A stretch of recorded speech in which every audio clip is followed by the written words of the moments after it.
What is going on, everyone? It's Mr. Uzi here, and today we'll be looking at the new PC that I put together that I'll be using full time, talking about what I upgraded from, what I upgraded to, and how it performs pretty much. So without any further ado, let's get into some of the parts that I chose, which ones are the same and which ones are a lot different.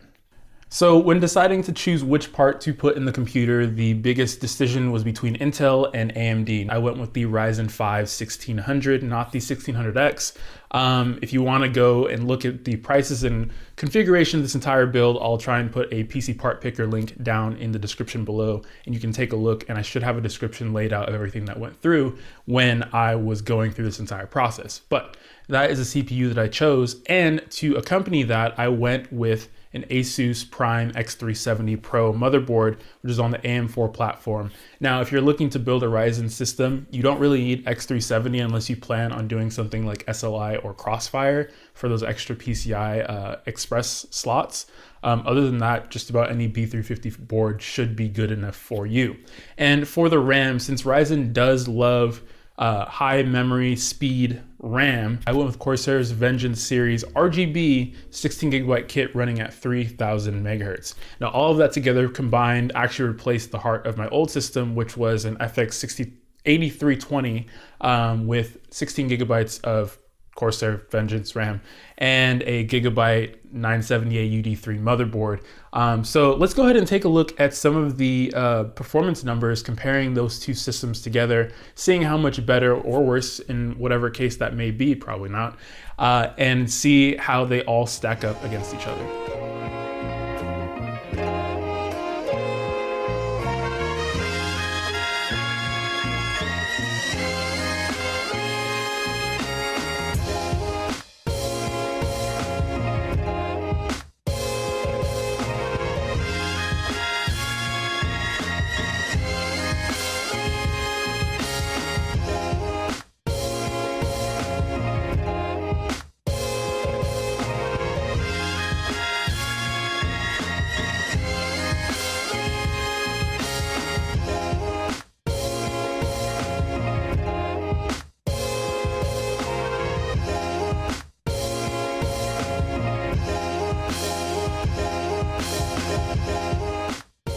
So it's no surprise here, the Ryzen 1600 and pretty much all of the Ryzen CPUs are going to beat any of that last generation CPU's best, even the 9000 series.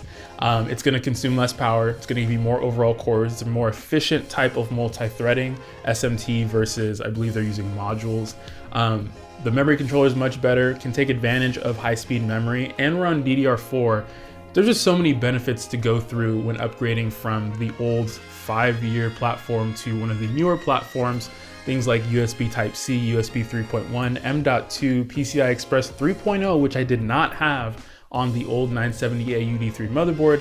Not that it really makes a difference in terms of performance for graphics cards, but it's kind of one of those things that you gotta get with the program, AMD.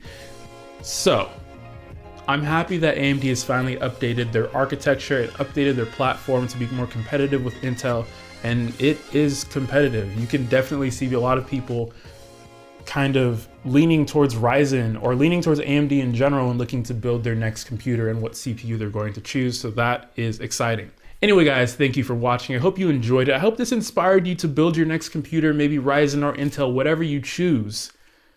But thank you for watching. Leave a like if you liked the video. Leave a dislike if you disliked the video. If you have not already, be sure to subscribe to the channel to make sure you get all the future videos, assuming that the sub box will actually push out my videos on time. But anyway, guys, I'll see you in the next video.